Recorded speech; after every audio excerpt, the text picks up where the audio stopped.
चक्षुरुन्मिलितं येन तस्मै श्रीगुरवे नमः। श्रीचैतन्यमनोभीष्टं स्थापितं येन भूतले स्वयं रूपा कदा मह्यं ददाति स्वपदान्तिकं। वन्देऽहं श्रीगुरो श्रीयुतपदकमलं श्रीगुरून् वैष्णवांश्च श्रीरूपं साग्रजातं सगणरघुनाथान्वितं तं सजीवं सावद्वैतं सावधूतं परिजनसहितं कृष्णचैतन्यदेवं श्रीराधा कृष्णपादान् सगण ललिता श्रीविशाखान्वितांश्च नमां विष्णुपादाय कृष्णपृष्ठाय भूतले श्रीमते भक्ति वेदांत स्वामिनिति नामिने। नमस्ते सरस्वते देवे गौरवाणी प्रचारिणे निर्विशेष शून्यवादी पाश्चात्य देश तारिणे। जय श्री कृष्ण चैतन्य प्रभु नित्यानंदा श्री अद्वैत गदाधर श्रीवासादि गौर भक्त वृंदा। हरे कृष्णा कृष्णा कृष्णा हरे हरे, हरे राम राम राम हरे हरे। आप सब लोगों का स्वागत है।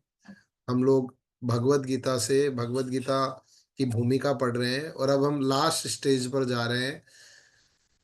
यहाँ सबसे पहले योगियों का वर्णन करते हुए प्रभुपाद जी भगवत गीता के महात्म्य में प्रवेश करेंगे। तो हम लोग शुरू करते हैं। रितिका माता जी ने हैंड रेज किया है, तो सबसे पहले वो पढ़ेंगे। मैं शेयर कर देता हूँ स्क्रीन। आप सब लोगों को स्क्रीन दिख रही है? हरे कृष्णा, स्क्रीन दिख रही है हाँ। आपको? हाँ दिख रही प्रभु। है। यस यस, तो आप यहाँ से पढ़ सकते हैं। तस्मात् सर्वेषु कालेषु माम अनुस्मर युद्ध च मया अर्पित मनोबुद्धि माम एवेश्य संशया। इसलिए हे अर्जुन, तुम कृष्ण के रूप में मेरा सदैव चिंतन करो और साथ ही अपने युद्ध कर्म करते रहो। अपने कर्मों को मुझे अर्पित करके तथा अपने मन एवं बुद्धि को मुझ पर स्थिर करके तुम मुझे निश्चित रूप से प्राप्त करोगे। भगवत गीता 8.7। वे अर्जुन से उसके कर्म, वृत्ति, पेशा को त्याग कर केवल अपना स्मरण करने के लिए नहीं कहते। भगवान कभी कोई भी अव्यवहारिक बात का परामर्श नहीं देते। इस जगत में शरीर के पालन हेतु मनुष्य को कर्म करना होता होता है। कर्म के अनुसार मानव समाज 4 वर्णों में विभाजित है: ब्राह्मण, क्षत्रिय, वैश्य तथा शूद्र। ब्राह्मण अथवा बुद्धिमान वर्ग एक प्रकार से कार्य करता है। क्षत्रिय या प्रशासक वर्ग दूसरी तरह से कार्य करता है। इसी प्रकार वणिक वर्ग तथा श्रमिक वर्ग भी अपने अपने कर्तव्य का पालन करते हैं। मानव समाज में चाहे कोई श्रमिक हो, वणिक हो, प्रशासक हो या कि किसान हो, या फिर चाहे वह सर्वोच्च वर्ग का तथा साहित्यिक हो, वैज्ञानिक हो या धर्म शास्त्रज्ञ हो, उसे अपने जीवन यापन के लिए कार्य करना होता है। अतएव भगवान अर्जुन से कहते हैं कि उसे अपनी वृत्ति का त्याग नहीं करना है, अपितु वृत्ति में लगे रहकर कृष्ण का स्मरण करना चाहिए। माम नुस्मर। यदि वह जीवन संघर्ष करते हुए कृष्ण का स्मरण करने का अभ्यास नहीं करता है, तो वह मृत्यु के समय कृष्ण को स्मरण नहीं कर सकेगा। भगवान चैतन्य भी यही परामर्श देते हैं। उसका उनका कथन है कि कीर्तनीय सदा हरि। मनुष्य को चाहिए कि भगवान के नियमों का सदैव उच्चारण करने का अभ्यास करें। भगवान का नाम तथा भगवान अभिन्न है। इसीलिए अर्जुन को भगवान की शिक्षा कि मेरा स्मरण करो तथा भगवान चैतन्य का ये आदेश भी भगवान कृष्ण के नामों का निरंतर कीर्तन करो एक ही है।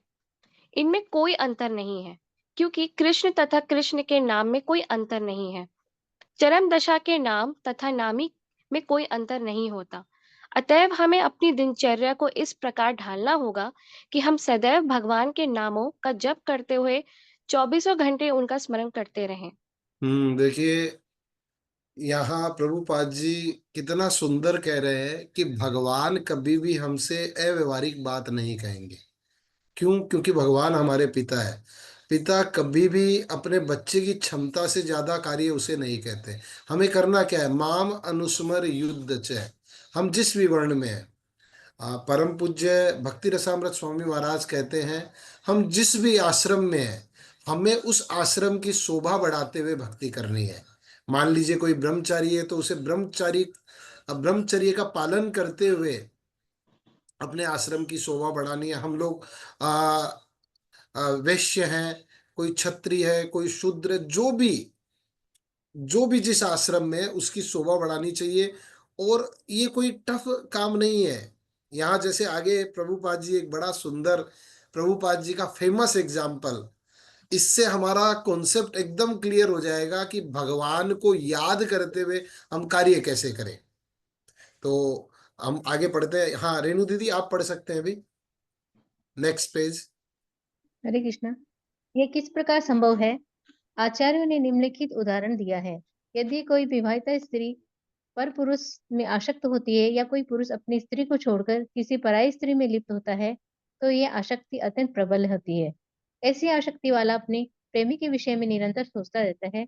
जो स्त्री अपने प्रेमी के विषय में सोचती रहती है, वह अपने घरेलू कार्य करते समय भी उसी के मिलने के विषय में सोचती रहती है। वास्तव में वह अपने गृह कार्य को इतनी अधिक सावधानी से करती है कि उसका पति उसकी आसक्ति के विषय में संदेह भी न कर सके। इसी प्रकार हमें परम प्रेमी श्री कृष्ण को सदैव स्मरण करना चाहिए और साथ ही अपने कर्तव्यों को सुचारू रूप से करते रहना चाहिए। इसके लिए प्रेम की प्रगाढ़ भावना चाहिए। यदि हमें परमेश्वर के लिए प्रगाढ़ प्रेम हो, तो हम अपना कर्म करते हुए उनका स्मरण भी कर सकते हैं। लेकिन हमें प्रेम भाव उत्पन्न करना होगा। उदाहरणार्थ, अर्जुन सदैव कृष्ण का चिंतन करता था। वह कृष्ण का नित्य संगी था और साथ ही योद्धा भी। कृष्ण ने उसे युद्ध करना छोड़कर जंगल जाकर ध्यान करने की भी कभी सलाह नहीं दी। जब भगवान कृष्ण अर्जुन को योग पद्धति बताते हैं, तो अर्जुन कहता है कि इस पद्धति का अभ्यास कर सकना उसके लिए संभव नहीं है। हम अर्जुन लोग वाचन। हम लोग एक स्टोरी के माध्यम से अर्जुन किस तरह भगवान का भक्त था उसे समझ सकते हैं। सब लोगों को लगता था कि भगवान अर्जुन से बहुत प्रेम करते, अर्जुन में विशेष क्या है।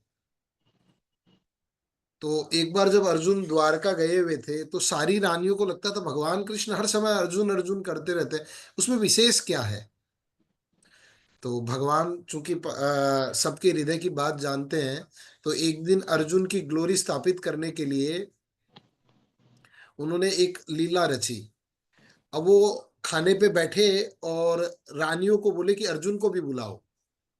तो अब रानी अर्जुन के रूम में जाती है, तो देखती है कि अर्जुन सोए हुए हैं। अब सोए हुए अर्जुन है, तो वो जाने लगती है। अचानक उन्हें अर्जुन के सोए हुए शरीर में से कृष्ण कृष्ण कृष्ण कृष्ण की आवाज आती रहती है, कृष्ण कृष्ण कृष्ण। तो वो रानी वहीं स्तब्ध हो जाती है।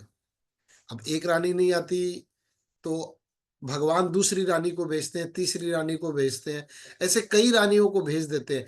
लेकिन सभी वहां स्तब्ध होके कृष्ण कृष्ण सुनती रहती है। सोए हुए अर्जुन के शरीर के रोम कूपों से भगवान का नाम निकलता रहता है। फिर नारद जी आते हैं। तो नारद जी बोलते, भगवान क्या चल रहा है आज। बोले, तुम भी एक बार जाके देखो, वो रानी अर्जुन को बुलाने गई थी, आई नहीं। तो वहां जाके देखते हैं, तो वो रानियां स्तब्ध है। और जब नारद जी भी भगवान कृष्ण का नाम अर्जुन के रोम कूपों से सुनते हैं, तो वो भी बड़े प्रसन्न हो जाते हैं और अपनी वीणा बजाने लगते हैं। तो इस स्टोरी के माध्यम से हम समझ सकते हैं कि अर्जुन हर समय भगवान कृष्ण का चिंतन करता था। और ये कितना सुंदर एग्जाम्पल है यहाँ। बड़ा प्रभुपाद जी कहते हैं, प्रेम के लिए प्रगाढ़ भावना चाहिए। अगर हम में प्रेम है, और कितना प्रैक्टिकल एग्जाम्पल दिया है, हम लोग इसे समझ सकते हैं कि एक अगर पुरुष या स्त्री अगर किसी दूसरे से प्रेम करता होगा अपनी पत्नी के अलावा या अपने पति के अलावा, तो वो हर समय उससे मिलने का प्रयास करेगी, लेकिन इस तरह से अपना कार्य करेगी कि उसके घर वालों को या उसके पति या पत्नी को शक भी न हो पाए। उसी तरह हमें भगवान कृष्ण को उस रूप में सदैव स्मरण करने का प्रयास करना चाहिए। आगे पढ़ते हैं। गिरीश प्रभु, आप पढ़ सकते हैं। अर्जुन उवाच योग्यं योग्यस्त्वा प्रोक्तः साम्यन् स्वामी न मधुसूदन मधुसूदन। स्वायं न पश्यामि चंचलात्पत स्थिति स्थिराम। अर्जुन ने कहा, हे मधुसूदन, आपने जिस योग पद्धति का संक्षेप में वर्णन किया है वो मेरे लिए अव्यवहारिक तथा असहनीय प्रतीत होती है, क्योंकि मन अस्थिर तथा चंचल है। भगवत गीता 6.33। लेकिन भगवान कहते हैं, योगी नाम योगी अपि नाम अपि सर्वेषां सर्वेषां मद्गतेऽन्तरन्तरात्मानः श्रद्धावान श्रद्धावान् भजन्ते भजते यो यो मां मां सर्वे स युक्त मे तमो मता। युक्ततमो मतः। संपूर्ण योगियों में जो श्रद्धावान योगी भक्ति योग के द्वारा मेरी आज्ञा का पालन करता है, उसके अंतर में मेरे बारे में सोचता है और मेरी दिव्य प्रेम भक्ति में सेवा करता है, वह योग में मुझसे परम घनिष्ठता पूर्वक युक्त होता है और वह सब में श्रेष्ठ है। यही मेरा मत है। भगवत गीता 6.47। अतएव जो सदैव परमेश्वर का चिंतन करता है वह एक ही समय में सबसे बड़ा योगी, सर्वोच्च ज्ञानी तथा महानतम भक्त है। अर्जुन से भगवान आगे भी कहते हैं कि क्षत्रिय होने के कारण वह युद्ध का त्याग नहीं कर सकता, किंतु यदि वह कृष्ण का स्मरण करते हुए युद्ध करता है तो वह मृत्यु के समय कृष्ण का स्मरण कर सकेगा। परंतु इसके लिए मनुष्य को भगवान की दिव्य प्रेम भक्तिमय सेवा में पूर्णतः समर्पित होना होगा। हम्म। वास्तव देखिए में हम प्रभु जी हम्म, पैराग्राफ खत्म होता है तो 1 सेकंड का पोज लेंगे तो मेरे पे कृपा होगी। आप यस यस। कंटिन्यू। आपके जो बुक से पढ़ रहे हैं उसमें वो पैराग्राफ का बीच रहता है या नहीं? नहीं, इसमें ये वाले में नहीं था। अच्छा, इसमें नहीं रहता है। हाँ, क्योंकि मैं जो ये बुक शेयर कर रखा हूँ उसमें गैप है। और आप लोग अगर बुक से पढ़ रहे हैं तो मुझे पता नहीं उसमें गैप है कि नहीं है। तो वो पता हम्म, नहीं चलता है। क्योंकि मैं ठीक है। इससे पढ़ रहा हूँ ना। तो यहाँ हम्म, देखिए, हम लोग देखते हैं कि पूरी महाभारत में एक व्यक्ति को सबसे जरूरत के समय विस्मरण हो गया था। उसकी सारी विद्या, कौन था वो? कर्ण। हाँ, कर्ण। कर्ण। कर्ण को। करण करण। क्यों? क्यों? क्योंकि वो कि उन्होंने उनको गुरु ने झूठ श्राप बोला दिया था। था। श्राप मिला था हाँ, प्रभु जी हाँ, उनको, उन्हें श्राप क्यों मिला था? क्योंकि क्योंकि उन्होंने उसने ढोंग झूठ किया बोला था था। कि वो किसी और कास्ट के थे। तो जब उन्होंने उनको बोला था पता वो चला, ब्राह्मण थे। उन्होंने बोला था वो ब्राह्मण ब्राह्मण थे। थे। यस। जिसमें उन्होंने अपने गुरु की सेवा करते हुए मतलब अपने आप को काफी कष्ट दिया था। फिर भी परशुराम जी उनसे नाराज होकर उन्हें श्राप दे देते हैं। क्यों? क्योंकि उनकी भगवान में श्रद्धा नहीं थी। और जिस व्यक्ति की भगवान में श्रद्धा होती है उसे भगवान स्वयं अपने आप को प्रकट कर देते हैं। जैसे एक व्यक्ति और है महाभारत में, जिसके सामने भगवान जाके साक्षात खड़े हो जाते हैं उसकी मृत्यु के समय। कौन? भीष्म। हाँ, भीष्म देव जी। भगवान स्वयं सामने जाके खड़े हो जाते हैं। क्यों? क्योंकि उन्होंने भगवान की सेवा की। इसलिए अगर हम योगी भी बनते हैं तो सबसे बड़ा योगी कौन है? जो भगवान यहाँ कहते हैं, योगी नाम अपि सर्वेशा मदगते अंतरात्मना श्रद्धावान भजते यो माम स मे युक्त तमो मत है। हाँ, यस गिरीश प्रभु जी आगे बढ़ सकते हैं। वास्तव में हम अपने शरीर से नहीं अपितु अपने मन तथा बुद्धि से कर्म करते हैं। अतएव यदि मन तथा बुद्धि सदैव परमेश्वर के विचार में मग्न रहे तो स्वाभाविक है कि इंद्रियां भी उनकी सेवा में लगी रहेगी। इंद्रियों के कार्य कम से कम बाहर से तो वे ही रहते हैं, लेकिन चेतना बदल जाती है। भगवत गीता हमें सिखाती है कि किस प्रकार मन तथा बुद्धि को भगवान के विचार में लीन रखा जाए। ऐसी तल्लीनता से मनुष्य भगवत धाम को जाता है। यदि मन कृष्ण की सेवा में लग जाता है तो सारी इंद्रियां स्वतः उनकी सेवा में लग जाती हैं। यह कला है और यही भगवत गीता का रहस्य भी है कि श्री कृष्ण के विचार में पूरी तरह मग्न रहा जाए। हमारा ये पूरा जो प्रोसेस है भगवत गीता का, ये भगवत गीता का पूरा प्रोसेस ये लाइन में निहित है। भगवत गीता हमें सिखाती है कि किस प्रकार मन तथा बुद्धि को भगवान के विचारों में लीन रखा जाए। किस तरह हम अपने आप को भगवान और भक्तों की सेवा में एंगेज करें। भगवत गीता का मेन मोटा मोटा मोटिव यही है। भगवत गीता का उद्देश्य यही है। क्यों? क्योंकि जहां हमारा मन होगा वहां अपने आप हमारा तन लग जाएगा। हमें जोर नहीं करना पड़ेगा। आज हम लोगों को मन करता है कि किसी होटल में जाके खाना खाना है तो हमारा शरीर अपने आप को सजा लेगा। गाड़ी में बैठ के हम चले जाएंगे। पर्स में से पैसा निकाल के भी दे देंगे, सब कर देंगे। क्यों? क्योंकि मन के द्वारा हम निर्देशित हैं। लेकिन हमें सदैव हमारी बुद्धि द्वारा निर्देशित होना चाहिए। मन और बुद्धि, बहुत बार हम लोग बुद्धि को मन मानते हैं। जैसे माइंड मन हो गया, और बुद्धि मतलब इंटेलिजेंस। हमें सदैव ध्यान रखना चाहिए कि हमें मन को, जैसे भगवत गीता में एक श्लोक है जिसमें कहा जाता है कि ये मन हमारा सबसे बड़ा शत्रु है अगर ये कंट्रोल में नहीं है, और अगर यही मन हमारा सबसे बड़ा फ्रेंड है अगर हम इसको कंट्रोल कर ले बुद्धि द्वारा। श्लोक सुनाओ प्रभु जी, मैं ये वाला। हाँ, यस यस, प्लीज बोलिए प्रभु जी। बंधुरात्मत्मनस्तस्य येनात्मेनात्मनज्जित अनात्मनत शत्रुत्व वर्तेतात्म शत्रुवत। वो थैंक शत्रु यू, की तरह व्यवहार करेगा। थैंक यू, हरे कृष्णा। अभी हरे कौन कृष्ण। पढ़ेंगे आगे? नहीं तो हमारे पास कैंडिडेट तो तैयार है। हाँ ठीक है, रितिका माता जी। वेंकटेश प्रभु पता नहीं क्यों नहीं पढ़ना चाह रहे, नाराज है लगता है। प्रभु जी चश्मा लगा लो, कोई बात नहीं। यस रितिका माता जी, आप पढ़िए। श्रवणं कीर्तनं विष्णो स्मरणं पाद सेवनम् देवनम अर्चनं वन्दनं वंदनम दास्यं दर्शन सख्यम। सख्यमातुनं निवेदनम्। लेकिन ये इसके 9 पहले का एक ये आप भूल गए, आधुनिक मनुष्य ने चंद्रमा तक पहुंचने के लिए कठोर संघर्ष किया है। ये वाला पूरा पढ़ना, उसके ओके, बाद ये श्लोक है। सॉरी। आधुनिक मनुष्य ने चंद्रमा तक पहुंचने के लिए कठोर संघर्ष किया है, लेकिन उसने अपने आध्यात्मिक उत्थान के लिए कठिन प्रयास नहीं किया। यदि किसी के जीवन में 50 वर्ष और बाकी हैं, तो उसे चाहिए कि उस थोड़े से समय में को भगवान का स्मरण करने के अभ्यास में लगाएं। यह अभ्यास भक्ति योग है। श्रीमद् भागवतम 7.5.23। ये जो श्लोक है एक भजन में भी है। कौन सा भजन है, कोई बताना चाहेगा? पूरा का पूरा ये लाइन एक भजन में लिया गया है। मैं थोड़ा इसे गाता हूं, अगर आप लोग पकड़ पाते। श्रवण कीर्तन स्मरण सेवन, श्रवण कीर्तन स्मरण वंदन।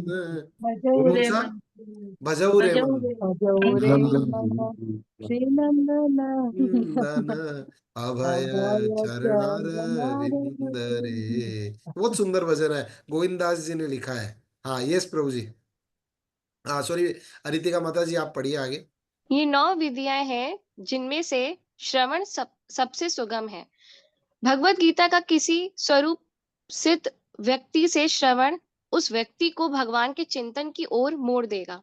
अभी मैं इसे एक लेक्चर सुन रहा था, उसमें परम पूज्य हलदर स्वामी महाराज कह रहे थे कि हम लोग हमारे जप के करने की शक्ति से भगवत धाम नहीं जा पाएंगे। बड़ा शॉकिंग है कि हमें तो कहा जाता आप खूब अच्छे से जप करिए, खूब अच्छे से जप करिए, लेकिन महाराज ने उसमें एक ट्विस्ट दिया। महाराज कह रहे थे कि हम अच्छे से बोले और जो बोल रहे हैं उसे सुनेंगे, तभी हमारा जप कंप्लीट होता है। हम अच्छे से बोल रहे, पता कैसे चलेगा? जब हम उसे सुनेंगे। इसलिए श्रवण भक्ति की पहली विधि है। आप देखिए, श्रवण से स्टार्ट होती है, फिर कीर्तन, फिर स्मरण, फिर पाद सेवन, फिर अर्चन, फिर वंदन, फिर दास्यम, सख्यम, आत्मनिवेदनम। तो श्रवण महत्वपूर्ण है। इसीलिए हमारा पूरा प्रोसेस ही, आप देखिए ना, परीक्षित महाराज ने सुना और सुखदेव गोस्वामी ने कहा तो क्या मिला हमें? श्रीमद् भागवतम। अर्जुन ने सुना, भगवान ने कहा तो हमें क्या मिला? भगवत गीता। तो श्रवण जैसे यहाँ पे बता रहा, ये 9 विधियां हैं जिनमें से श्रवण सबसे सुगम है। हाँ यस माता जी। इससे परमेश्वर का स्मरण होगा और शरीर छोड़ने पर आध्यात्मिक शरीर प्राप्त होगा, जो परमेश्वर की संगति के लिए उपयुक्त है। भगवान आगे कहते हैं, यस माता जी पढ़िए। अभ्यास योग मुक्तेन अभ्यास चेतसा योग युक्तेन चेतसा चेतसा नान्यगामिना पुरुष परमं पुरुषं दिव्यम याति पार्थ अनुचिंतयन्। हे अर्जुन, जो व्यक्ति पथ पर विचलित हुए बिना अपने मन को निरंतर मेरा स्मरण करने में व्यस्त रखता है और भगवान के रूप में मेरा ध्यान करता है, वह मुझको अवश्य प्राप्त होता है। भगवत गीता 8.8। ये कोई कठिन पद्धति नहीं है, लेकिन इसे किसी अनुभवी व्यक्ति से सीखना चाहिए। ये हमें गुरु की महत्ता के बारे में प्रभुपाद जी बता रहे हैं। हम जैसे जो प्रार्थना भी करते हैं उसकी शुरुआत ही करते हैं, ओम अज्ञान तिमिरांधस्य ज्ञानांजना शलाकया चक्षुरुमीलितम येन तस्मै श्री गुरुवे नमः। बिना गुरु के हम इस भौतिक जगत का जो भौतिक पथ है उसे भी प्राप्त नहीं कर सकते। तो आध्यात्मिक पथ के लिए हमें योग्य गुरु चाहिए, इसके बारे में प्रभुपाद जी बता रहे हैं। तद्विज्ञानात् सा गुरु में अभिगच्छे। वांछित। मनुष्य को चाहिए कि जो पहले से अभ्यास कर रहा हो उसके पास जाए। मन सदैव इधर उधर भटकता रहता है, किंतु मनुष्य को चाहिए कि मन को भगवान श्री कृष्ण के स्वरूप पर या उनके नामोच्चारण पर केंद्रित करने का अभ्यास करें। मन स्वभावतः चंचल है, इधर उधर जाता रहता है, लेकिन ये कृष्ण की ध्वनि पर स्थिर हो सकता है। इस प्रकार मनुष्य को पुरुषम अर्थात दिव्य लोक में भगवान का चिंतन करना चाहिए और उनको प्राप्त करना चाहिए। चरम अनुभूति या चरम उपलब्धि के साधन भगवत गीता में बताए गए हैं और इस ज्ञान के द्वारा सबके लिए खुले हैं। किसी के लिए रोक टोक नहीं है। सभी श्रेणी के लोग भगवान कृष्ण का चिंतन करके उनके पास पहुंच सकते हैं, क्योंकि उनका श्रवण तथा चिंतन हर एक के लिए संभव है। हम्म। भगवान आगे भी तो कहते यहाँ हैं। देखिए, हाँ। हाँ माता जी, अभी रुकिए, अभी रुकिए, अभी दूसरे अभी हमारे वेंकटेश प्रभु ने रेज हैंड किया तो वो पढ़ेंगे। तो यहाँ देखिए, प्रभुपाद जी कह रहे हैं ये विधि कोई कठिन नहीं है। हमें क्या करना है, एक अनुभवी व्यक्ति के पास जाना है और सीखना है, बस केवल इतना करना है। कुछ ज्यादा करने की जरूरत नहीं है। हम सही गुरु के पास पहुंच गए तो बाय डिफॉल्ट हम स्टेप बाय स्टेप सीखते जाएंगे। यस, वेंकटेश प्रभु आप पढ़ सकते हैं आगे।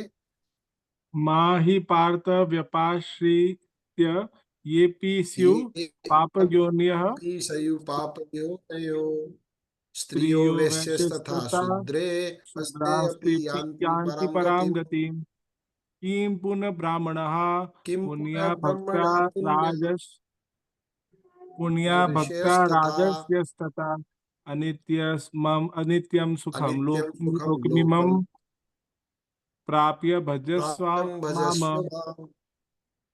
इस तरह भगवान कहते हैं कि वैश्य पति स्त्री या श्रमिक अथवा अधम योनि को प्राप्त मनुष्य भी परम को पा सकता है। उसे आध्यात्मिक विकसित बुद्धि की आवश्यकता नहीं पड़ती। बात यह है कि जो कोई भक्तियों के सिद्धांत को स्वीकार करता है और परमेश्वर को जीवन के आश्रय तत्व सर्वोच्च लक्ष्य या चरम लक्ष्य के रूप में स्वीकार करता है, वह आध्यात्मिक आकाश में भगवान तक पहुंच सकता है।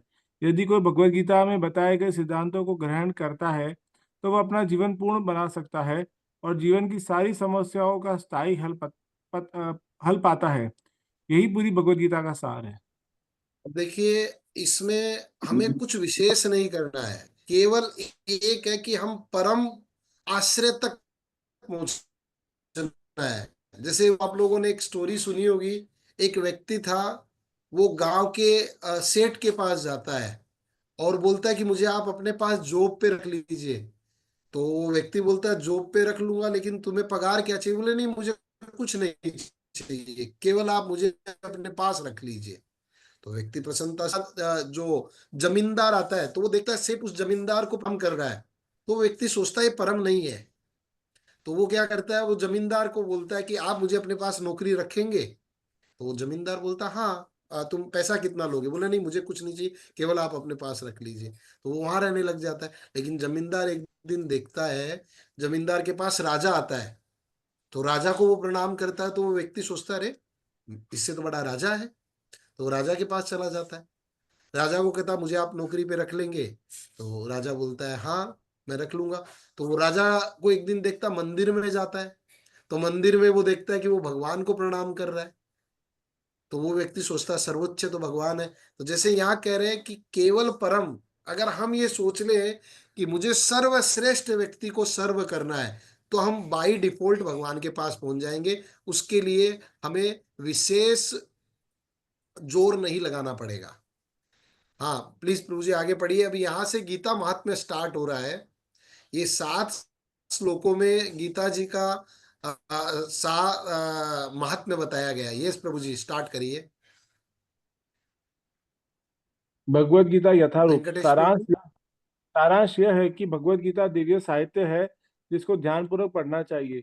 गीता गीता शास्त्र शास्त्रम इदम तम पुण्यम पुण्यम यह ये पठेत पठेत प्रयत प्रेत पुमान। पुमान। यदि कोई भगवत गीता के उपदेशों का पालन करे तो वह जीवन के दुखों तथा कष्टों से मुक्त हो सकता है। भय भय शोक आदि शोकादि वर्जित है। वह इस जीवन के सारे भय से मुक्त हो जाएगा और उसका अगला जीवन आध्यात्मिक होगा।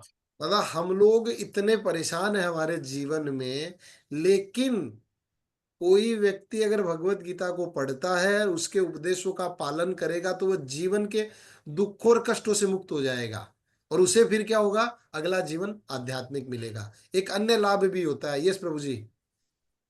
गीताध्ययन गीताधनशीलस्य कलस्य प्राणायाम प्राणायाम परस्य च परस्य च नेव नेह सन्ति हि सन्ति पापानि पापानि पूर्वजन्म पूर्वजन्म कृतानि कृतानि च। च। यदि कोई भगवत गीता को निष्ठा तथा गंभीरता के साथ पढ़ता है तो भगवान की कृपा के से उसको सारे पूर्व दुष्कर्मों के फलों का उस पर कोई प्रभाव नहीं पड़ता। भगवान भगवत गीता के 18.66 के अंतिम अंश में जोर देके कहते हैं, सर्वधर्मां परित्यज्य परित्यज्य मामेकं मामेकं शरणं शरणं व्रज व्रज अहं हम त्वं तुम सर्व पापेभ्यो मोक्षामयिष्मि मोक्षयिष्यामि मा मा शुचः। शुच। सब धर्मों को त्याग कर एकमात्र मेरी शरण में आओ, मैं तुम्हें समस्त पापों से मुक्त कर दूंगा। तुम डरो मत। इस प्रकार अपनी शरण में आए भक्त का पूरा उत्तरदायित्व भगवान अपने ऊपर ले लेते हैं और उसके समस्त पापों को क्षमा कर देते हैं। अभी आगे कौन पढ़ेगा? यस गिरीश प्रभु जी आप पढ़िए। यस। राधिका माता जी पढ़ेंगी। हाँ हाँ हाँ हाँ। अच्छा राधिका माता जी को दे दीजिए। यस राधिका माता जी पढ़ सकते हैं। मलिनेचन मलिने मोचनम पुंसाम जले पूषं स्नाने दिने जलस्नान दिने दिने दिने चक्रत अमृत चक्रुषे स्नानम संसार मलनाशनम। मनुष्य जल में स्नान करके नित्य अपने को स्वच्छ कर सकता है, लेकिन यदि कोई भगवत गीता रूपी पवित्र गंगा जल में एक बार भी स्नान कर ले तो वह भौतिक जीवन की मलिनता से सदा सदा के लिए मुक्त हो जाता है। गीता गीता महात्मा की। सुगीता कर्तव्य किमने शास्त्र विस्तरे या स्वयं पदम नावश्य मुखा पद्माद् विनिश्रुता। क्योंकि भगवत गीता भगवान के मुख से निकली है, अतएव किसी अन्य वैदिक साहित्य को पढ़ने की आवश्यकता नहीं रहती। उसे ये केवल बहुत भगवत महत्वपूर्ण लाइन है। मतलब हम लोगों को कई लोगों को लगता है और कुछ पढ़े और कुछ पढ़े। यहाँ गीता महात्म्य में बताया जा रहा है कि भगवत गीता स्वयं भगवान के मुख से निकली और सारे वैदिक ग्रंथों का सार है। अगर हम भगवत गीता को पढ़ते और पढ़ते रहते हैं तो हमें और किसी ग्रंथ को पढ़ने की कोई आवश्यकता नहीं है। यस माता जी। उसे केवल भगवत गीता का ही ध्यान पूर्वक तथा मनोयोग से श्रवण तथा पठन करना चाहिए। वर्तमान युग में लोग सांसारिक कार्यों में इतने व्यस्त हैं कि उनके लिए समस्त वैदिक साहित्य का अध्ययन कर पाना संभव नहीं है, परंतु इसकी आवश्यकता भी नहीं है। केवल एक पुस्तक भगवत गीता ही पर्याप्त है, क्योंकि यह समस्त वैदिक ग्रंथों का सार है और इसका प्रवचन भगवान ने किया है। आज थोड़ा सा दो जैसा तीन मिनट लेट हो जाएगी क्योंकि ये दो तीन महात्मा बचे। माता जी बस अभी गिरीश प्रभु पढ़ेंगे आगे please. Yes Girish Prabhu. Yes. प्रवचन भगवान ने दिया जैसा कि कहा गया है, भारतामृत सर्वस्वम सर्वस्वं विष्णु विष्णु क्वात्रि द्विनेश्रुताम् वक्राद्विनिश्रुतम् गीता गीता गंगोत्तकम गद्योतकं पीत्वा पीत्वा पुनर्जन्म न पुनर्जन्म विद्यते। विद्यते। जो गंगा जल पीता है वह मुक्ति प्राप्त करता है, अतएव उसके लिए क्या कहा जाए जो भगवत गीता का अमृत का पान करता हो। भगवत गीता महाभारत का अमृत है और इसे भगवान कृष्ण मूल विष्णु ने स्वयं सुनाया है। गीता महात्मा 5। भगवत गीता भगवान के मुख से निकली है और गंगा भगवान के चरण कमलों से निकली है। निसंदेह भगवान के मुख तथा चरण कमलों में कोई अंतर नहीं है, लेकिन निष्पक्ष अध्ययन से हम पाएंगे कि भगवत गीता गंगा जल की अपेक्षा अधिक महत्वपूर्ण है। सर्व उपनिषदो गावो गोपालनिष्ठ दुग्धा गावो दुग्धा गोपाल गोपाल नंदना नंदन पार्थो पार्थो वत्स वत्स सुधीर सुधी भोक्ता भोक्ता दुग्धम दुग्धम गीतामृतम गीतामृतम महत्। महत्। यह गीता पुनश्च भगवत गीता जो समस्त उपनिषदों का सार है, गाय के तुल्य है। और ग्वाल बाला के रूप में विख्यात भगवान कृष्ण इस गाय को धो रहे हैं। अर्जुन बछड़े के समान है और सारे विद्वान तथा शुद्ध भक्त भगवत गीता के अमृत में दूध का पान करने वाले हैं।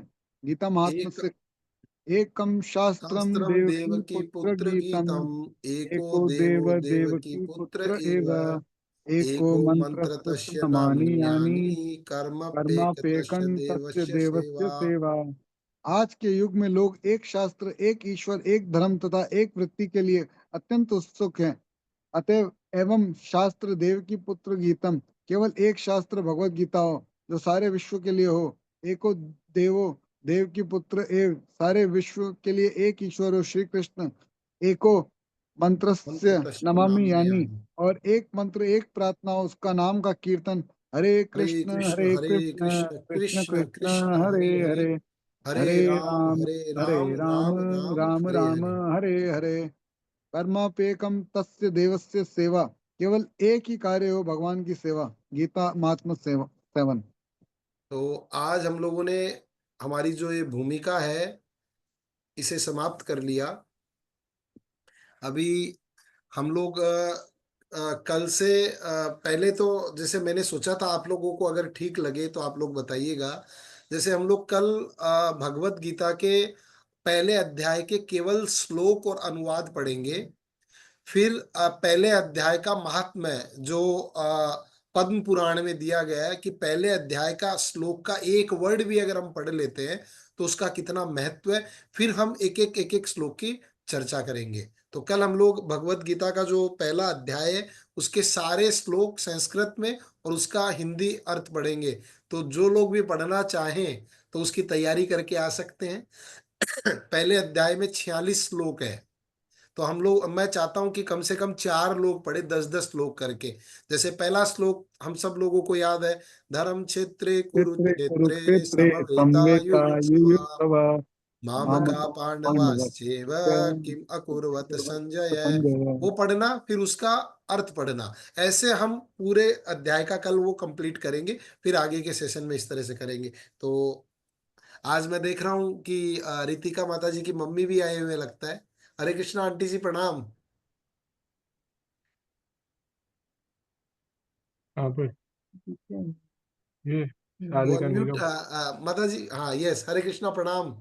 हरे कृष्णा, हरे कृष्णा। आप पहली बार आए?